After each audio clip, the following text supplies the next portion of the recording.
is up, guys? Welcome back to another episode of the BnG podcast, episode 41. Wow, 41 episodes. So, guys, we're pushing these episodes out. We're actually getting content out to you. And, guys, if you're checking this out on the YouTube, make sure that you be sure to like, comment, and subscribe. But actually, check out our first ever mini vlog that we actually put out on the YouTube yesterday. We were actually trying to get some different type of content out to our YouTube family to show our appreciation. We actually just crossed over 100 subscribers on our YouTube page, and we're looking for big things in 2022. So first, I want to wish you guys a happy new year, but I do want to remind you guys to be sure to check out that mini vlog. That mini vlog is just me taking you on a journey because I actually got granted the opportunity to kick a field goal at halftime of the Philadelphia Eagles and the Washington football team game. And I actually won the field goal competition. So I'm not going to go ahead and let me go ahead and drop that for my podcast, fam, actually, if you guys don't get a chance to check out the YouTube. I actually won the competition. So if you're listening to this on a podcast, be sure to go ahead over to the YouTube page. If you're watching us on YouTube, just go click over to that next video to see some fire content. I actually won the field goal kicking competition. It was me and 3 other contestants, and I actually won a sweet experience for me and 20 of my closest friends to any game of my choosing next year, which is an amazing compensation for something that I was just looking to have fun at. I didn't expect to win. I honestly didn't practice any field goals, but thank you, Washington NFL, for the opportunity, and I really appreciate it. Now to this game. But honestly, guys, I went into this game having low expectations. Full of transparency with you guys. You know we love being transparent over here at BnG. My tickets were honestly on the marketplace. I wasn't even going to go until I was granted that opportunity for the experience that I just couldn't pass up on. I wasn't even going to go because the season is pretty much meaningless at this point. And, I know that we were still, in playoff contention technically with about a 6% chance of making the playoffs going into the game. Well, that was out the window after this loss. Washington loses to the Philadelphia Eagles 20-16. So to give you guys a timestamp, as we do for all of our episodes, it's about noon on Tuesday. So sorry guys, I'm getting this out about a day later than usual. If you guys are living in the DMV, you know about that snowstorm that we just had, about 7 to 10 inches in certain areas around the DMV. So my power was off for a couple of days. But I wanted to get that mini vlog content out to you first because I honestly had a lot of fun doing it, and I just wanted you guys to go along that journey with me because it was an amazing once-in-a-lifetime experience. I'm never going to give kickers a hard time again. Never going to give kickers a hard time again because I was actually the only one to make the kick, and we were actually kicking from the 5-yard line. So the contests went like you were going back in 5-yard increments based on how many people make the kick, and we started at the 5-yard line, and I was the only one that made it. Call me Stunner Slap. Call me Jalen Slap. We coming for Joey Slide's job over here. And the crazy part about it, matter of fact, I'll get to the crazy part about it when we get into the game recap because it kind of ties into the game. But yeah, Washington loses 20-16, and let's get into this game. So as we do always over here at BnG, we're going to go over this offense first. And it's not really much to talk about in this game. This is honestly a meaningless season at this point. As I just mentioned, Washington was eliminated from playoff contention, and this game was rather lackluster. This game didn't contain many big plays. And this game was actually over in about 2 hours and 50 minutes road time. I remember leaving the stadium at about 3:50, and I stayed the entire time. I wasn't trying to beat traffic or anything like that. So this game was very short. And this game was very uneventful. Much like the Washington football team's last 3 games during this 3-game losing streak. So let's go ahead and tap into this offensive performance. So Taylor Heinicke, as we start with our quarterback, Taylor Heinicke. Taylor Heinicke went 27-36 for 247 yards, 0 touchdowns, and 1 interception. And while that stat line doesn't read bad, I mean, this is just another game. This game is just another sample or another showing that just shows you that Taylor Heinicke isn't your guy. He isn't your guy, and he can't be your guy, and he can't be a 17-week starter in the NFL. The lack of arm talent is still present. The lack of awareness at the line is still present. Some of the reasons I think that he has to have so many off-schedule plays and things like that is because he isn't noticing during his pre-snap reads and things like that, blitzes and, potential rushers and things like that. Some things that we see from the elite quarterbacks. If you noticed again, while the offensive line did struggle, Taylor had a numerous of passes batted down. And like I said, it's just a physical limitation. There's a reason why I know guys like Kyler Murray and Russell Wilson have taken over the league, but there's a reason why for the first 40 to 50 years of the NFL's existence, they were looking for 6'5" to 6'6" foot quarterbacks. Like, there's a reason why. These are guys that can see over the line of scrimmage. These are guys that are believed to be able to make all the throws. And these are guys that are still the prototype in the NFL. Now, I know in the modern NFL, you're looking for a guy to have a tad bit of mobility. That's why guys like Josh Allen, who are behemoth of men, are like 6'5", 6'6", that can run like a deer. That's why they are so special. But you're still looking for pocket passers. Pocket passers are still what's hot in the NFL. With Matthew Stafford still being prominent in the NFL. I know you guys will hate to hear it, but Kirk Cousins had an amazing year being just a sole pocket passer. Pocket passers, if they're able to excel at it, Tom Brady's still doing it at 6,763 years old. So, like, if they're still doing it, like, pocket passing is still where it's at, even in the modern NFL. And just Taylor Heinicke isn't the guy. He isn't the guy. While I think he only had about 2 or 3 incompletions in the first half, it all came tumbling in the second half, if we're being honest. It all came tumbling. And if you go back and look at my mini vlog, one of those incompletions, I think that Taylor was trying to kill me on the play. It was actually, I was on the sideline, and I know he claims he was throwing the ball away, but I think he was trying to kill me. I think he must have heard me talking trash on the pod. Like, honestly, he threw the ball right at my dome. I did not like that, Taylor Heinicke. I was about to have to go run up on the field. Might have to get trampled, but hey, we was about to go have some words, TH4. But back to the game. But like I said, it just all fell downhill in the second half. And you start to notice, and it's something that I didn't really notice early in the season, but I've noticed it over the course of, this losing streak, or mainly between the first Dallas game, or this 4-game losing streak. I'm sorry, excuse me. But between the 2 Dallas games and this last Philadelphia Eagle game, is that Taylor plays very erratic and skittish. Like, yeah, it's cute when the game is in wraps, and while we're still, in limbo, while the game is still in limbo, and while we still have a chance, or while we're still within a score, or maybe have the lead. But when you're trying to throw yourself into the game, it just all falls through. Like, it just all falls through with Taylor. He becomes skittish in the pocket, especially when your offensive line isn't holding up like they've been all season. And I'm not going to harp too much on the offensive line. Over the past couple of weeks, they played their worst couple of games between, like I said, the 2 Dallas games and the 1 Philadelphia Eagle game, the second one. And I think that does correlate to some of Taylor's poor play. But the offensive line have been doing their thing all season until they were ravaged with COVID and things like that. Samuel Cosme has played, a half of a season. Brandon Scherf missed the first Eagle game, and he missed the Dallas game. So, I mean, it just is what it is with the offensive line at this point. We're down to our 4th string center with Keith Ishmael, who was getting bullied all second half. Bullied. I rarely see NFL linemen getting bullied as much as Javon Hargrave and Fletcher Cox was doing that boy. Oh, my goodness. He looked like he didn't even belong on the NFL field. And then you're going into the game with like Sadiq Charles starting because Eric Flowers had COVID. And then Charles Leno, who's been the steady. And while his play hasn't necessarily been great all season, it's been more than adequate. So, I mean, I'm not going to.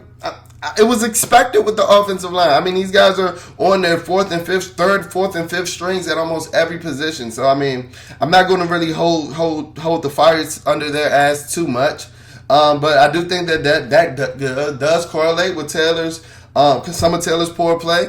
But honestly, if we're being honest, in today's modern NFL, elite quarterbacking can alleviate some of these offensive line issues. If we look at the Cincinnati Bengals, I believe that Joe Burrow in his second NFL season is 4th in the NFL in passing touchdowns and 5th in passing yards. And what you're not about to tell me is that this Cincinnati Bengals offensive line is some stalwart. I watch games. I do have NFL Sunday ticket. I do watch more than the Washington football team. Their offensive line isn't anything spectacular, but this is a guy that can go through his progressions. This is a guy that can go through his read, and this is a guy that can make the plays.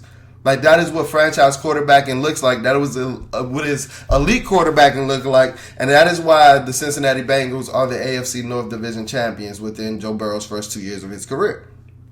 That's just something that we don't have. And I'm tired of arguing with people. I hope you guys see the light. I hope you guys see the light. And this isn't a harp on Taylor because, like I said, I don't think that he played a horrible game. But 0 touchdowns is unacceptable.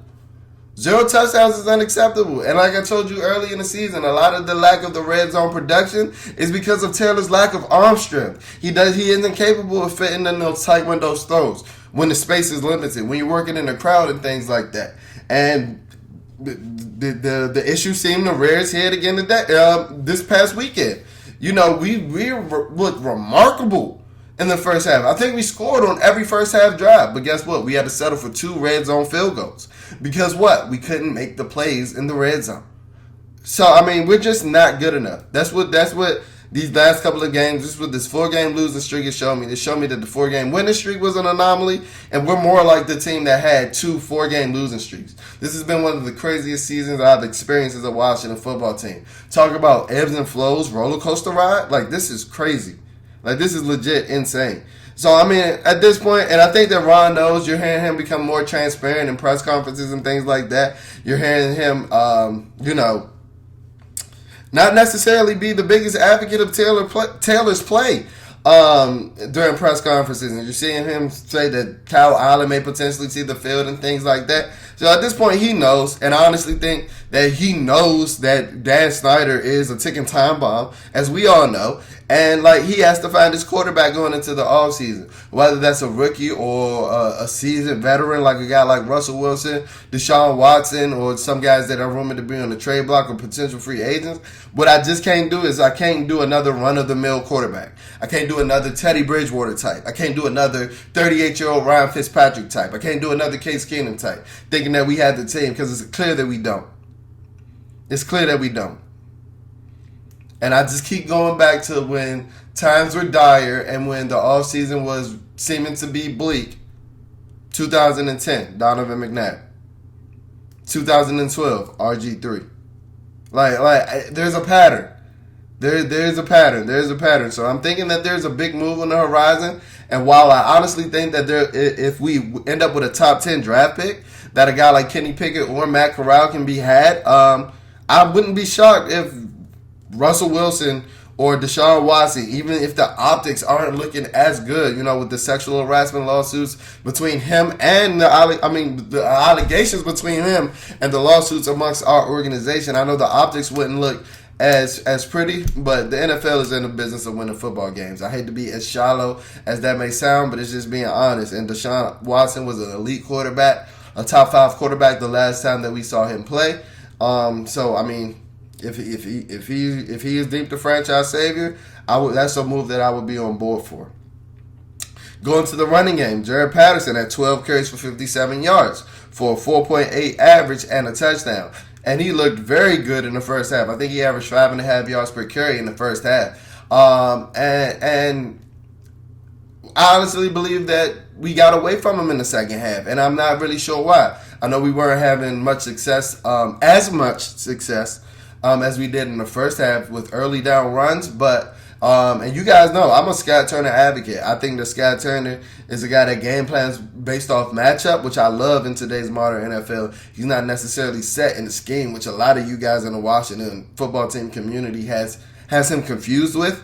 But I will say that he shot away from the run game in the second half, and I honestly don't know why. There's no way that Taylor Heineke should have been throwing the ball as much as he did in the second half. I believe he had about 25 dropbacks in the second half, if I'm not mistaken. And there's no reason. That was Jared Patterson producing as much as he did.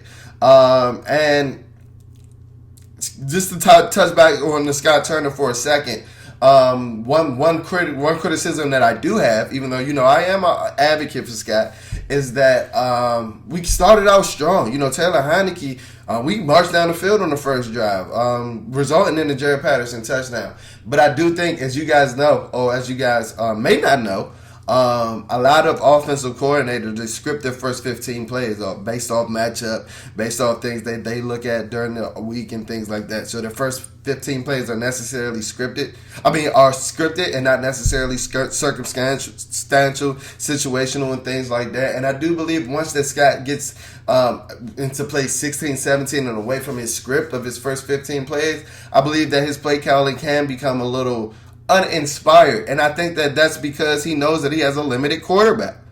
I'm not going to be. I don't think that it's fair to judge Scott until we give him a quarterback that the quarterback that he thinks can flourish in his offense. I think that we have shrouded him with Taylor Heineke, and it's a great story because they've been together for years. But the physical limitations aren't going away. The physical limitations aren't going away, and it's just clear. Like, we need a quarterback. That's going to be the title of today's episode. Get me a quarterback. Get us a quarterback. Because we're not going anywhere without one. But I do think that Scott got away from the running game. Not sure why. Jared Patterson was looking very productive in the first half. I love the vision that he showed on his touchdown run with the upcut running behind Sadiq Charles' butt. And I think that Sadiq Charles actually looked pretty good in the run game. I think that he looked pretty good. I think that he looked better in his run blocking reps than his pass blocking reps. Not sure if that has anything to do. He has shorter arms for an NFL lineman. But I do think that he was extremely promising and something to look forward to in 2022 if we do keep him. Maybe replacing a Brandon Scherf or potentially Eric Flowers or being another depth lineman and things like that. I don't think that Sadiq played bad, and he's actually improved from his first outing because I think it was the Denver Bronco game. He was very piss poor, but he's improved since then. To the receivers, Terry McLaurin, we were looking for him. We gave him 8 targets for 7 receptions for 61 yards, but that stat line is still rather uninspired. And while I don't think that he was necessarily as open against Darius Slay, who was a good corner, as he was against Trayvon Diggs, I do think that he could still gotten the ball in spots. I do think he was a more focal point of the game plan this week. But what took so long? Why are we waiting 4 or 5 weeks to throw Terry McLaurin a tunnel screen? The best player on our offense, why are we waiting 4 to 5 weeks to design plays to get him the ball? If I want anybody to run a shallow crosser, it's going to be Terry McLaurin. So why isn't he doing it?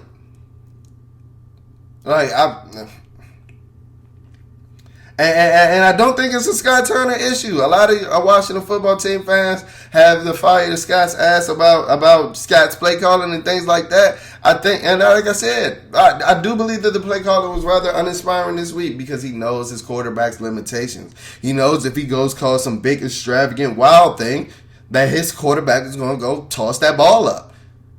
And if it wasn't more evident, if it wasn't clear, it couldn't have been more evident than in the play in the first quarter that he actually got bailed out on, I believe by an offsides call where he got a defensive holding call. It was a defensive holding call where he got intercepted by a Philly linebacker and he was trying to throw the ball out of bounds and he couldn't get it to the sideline.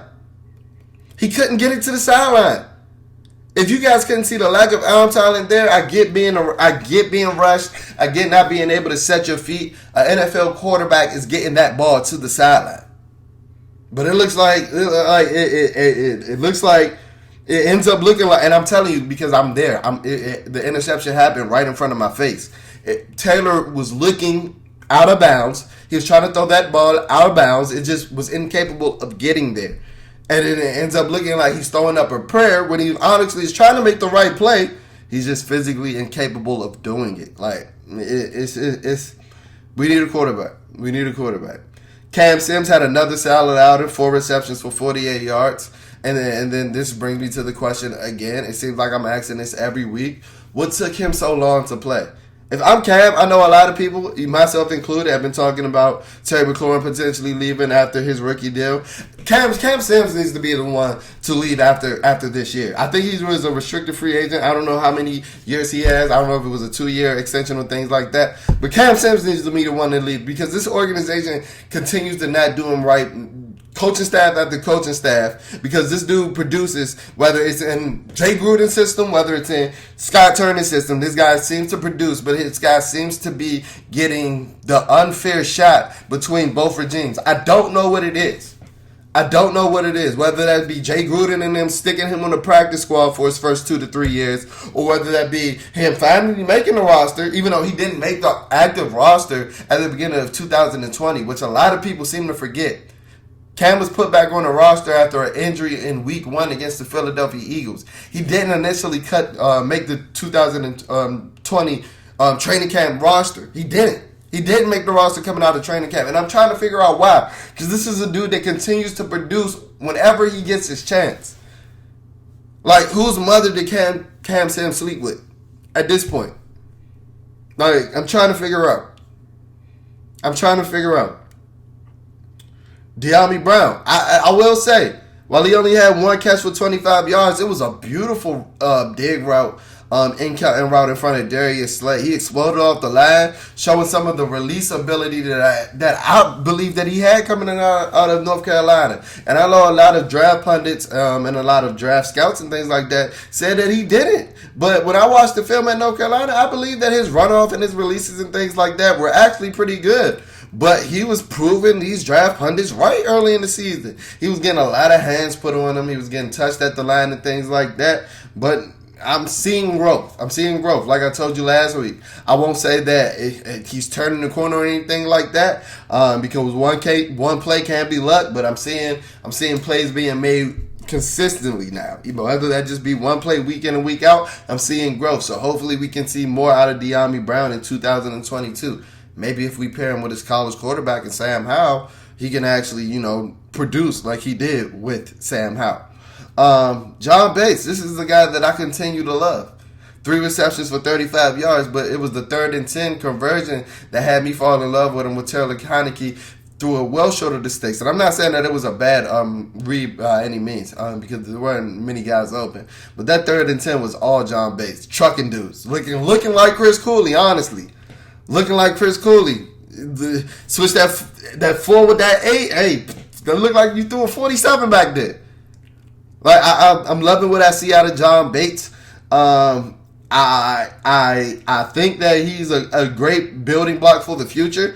I'm kind of skeptical as how Logan Thomas is going to return. We got to remember, guys, this is the guy that tore his ACL in the middle of November, and he's about 6'7". So I know like the modern medicine and the ACL recovery and things like that. I know that it has been exaggerated and boosted tremendously over the course of the years, but this is still a guy, 260 pounds, 6'7", that wasn't the most nimble athlete in the first place. So I'm curious to see how he comes back.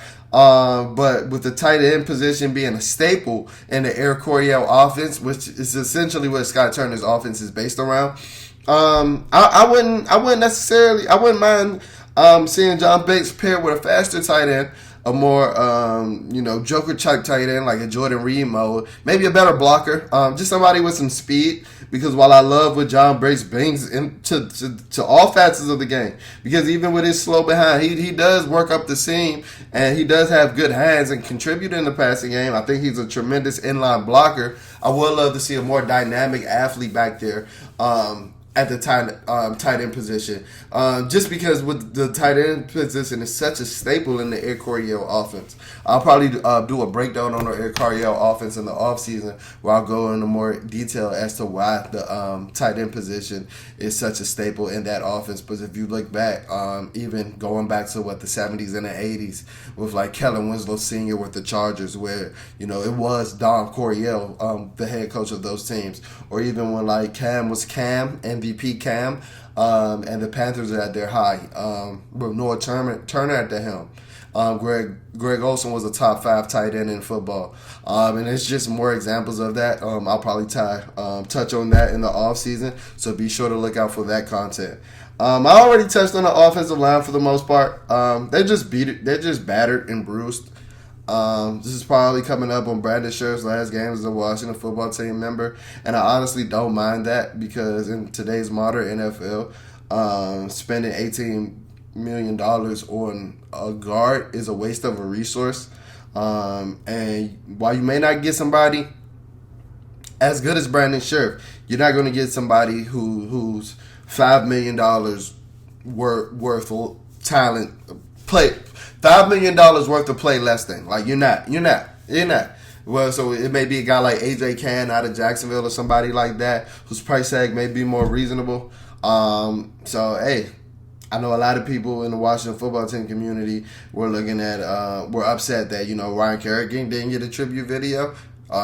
We may be looking at being upset next season when Brandon Scherf returns as a member of the God knows who's, because he's coming up on his last game as a Washington football team member, I believe. Over to the defense, Cam Curl played pretty well. You saw where he was missed in the first Philadelphia Eagle game. He had 10 tackles. While Dallas Goedert still produced and was productive, he's a good player. He wasn't nearly as explosive as he was in the first game. I do think he caught Cam out of position on some reps, on some pass coverage reps and things like that. But the good thing about Cam Curl is he's one of the surest tacklers in the NFL. So even if he gets beat on the reception, he's more than likely going to make the tackle. And that's what he did on Sunday, resulting in 10 tackles, the second most in the team. And I think he actually led the team in solo tackles. Cole Holcomb had 11 total tackles, and I believe that he played tremendously. And the reason I believe that he had to have so many tackles is because David Mayo is hot ass.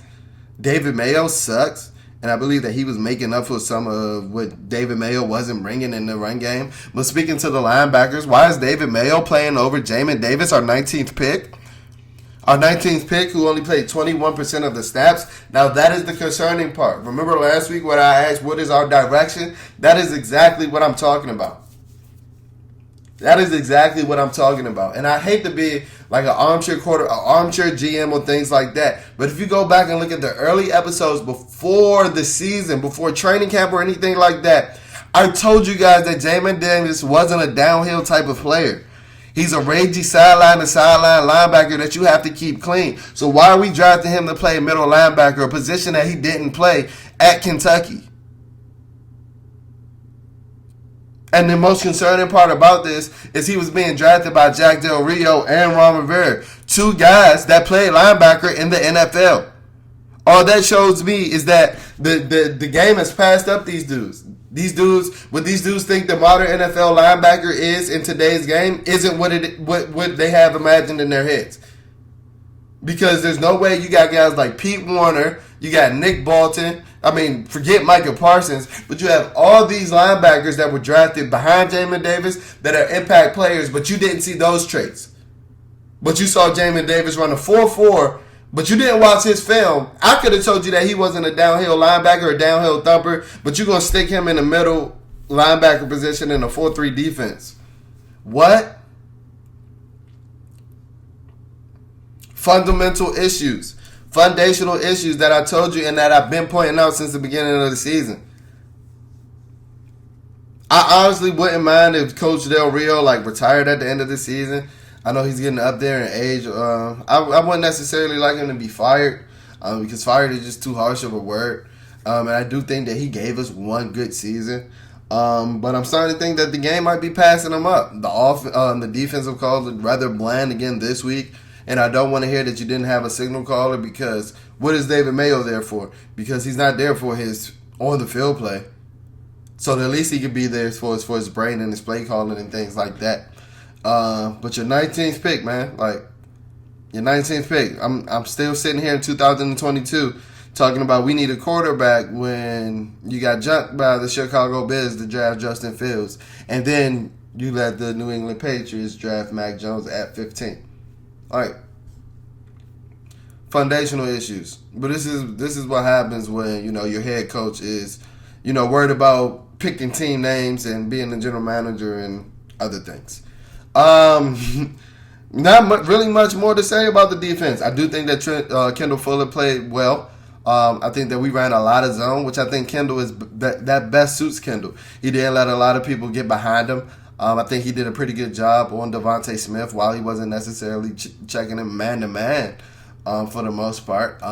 He was keeping him in check in his zone, in his area, which I do think suits Kendall Fuller best. And another foundational issue. You got Kendall Fuller, who's best suited in his own scheme, but then you have him playing with William Jackson, who's a press man corner. I think I'm gonna touch on a foundational issue episode on what is the direction of the Washington football team in 2022. So be sure to look out for that content coming out soon. I think I'll do that in the coming weeks between the end of the season and with this new name change now being announced 2/22. So we're about T-minus 29, 28 days until we find out what the Washington football team name is. I'm honestly excited. Upset that the name Wolves and Red Wolves was ruled out. Not necessarily upset Red Wolves was ruled out, because I do think that was kind of forced and kind of corny. But I did like the alliteration of the Washington Wolves name and just the branding that could have been ensued behind it. So be sure to be on the lookout about some name updates and things like that. Joey Sly, just to touch on the special teams, I do think that DeAndre Carter, who was snubbed from the Pro Bowl, I'll be the first to say this, DeAndre Carter was snubbed from the Pro Bowl. I do think that he got his kick return, juju back. I think he averaged, about 27 yards per kick return this week, which is pretty good. And I think we might have found our kicker for the short-term future in Joey Sly. He was 3 for 3 with a 55-yarder. And speaking of nervous, if you guys can remember, Joey Sly made that kick right before halftime, a freaking 55-yarder. If you guys can remember at the beginning of the podcast, I told you I had to go participate in a field goal kicking contest at halftime right after Joey Sly made a freaking 55-yarder. Talking about pressure. I'm over here sweating about a 5-yarder. This man over here kicking balls from midfield. I honestly like Joey Sly. From him pulling his hamstring, trying to chase a dude down after his block kick. I love what I've seen from Joey Sly. I'm honestly liking him more than any of our kickers in recent history, Dustin Hopkins included, because we all know what Dustin Hopkins would have did with a 55-yarder. That jump probably would have hit me in the side of my head, on the sideline. But, it was a rather uneventful game, so there wasn't really too much to talk about today. One more game left against the New York Giants. The Toilet Bowl. Yeah, we're going to call this the Toilet Bowl. This is our bowl game between two shitty teams. So the Toilet Bowl, Week 18. The battle of draft position. And that's what it is at this point. I do hope that Terry McLaurin is able to eclipse the 1,000-yard mark.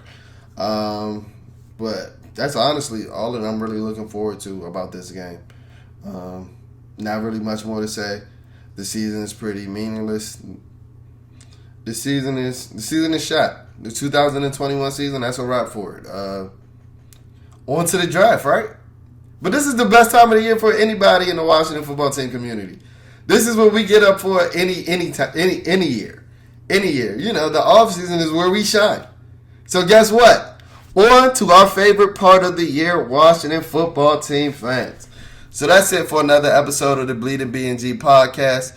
If you enjoyed this episode and you're not following us on our social media pages, be sure to tap into those. Our Instagram page is at Bleeding BnG. That's BLEEDING, BnG. Our Twitter handle is spelled a tad bit different. That's at Bleeding BnG, BLEEDIN, BnG. So there's only one G in our Twitter handle.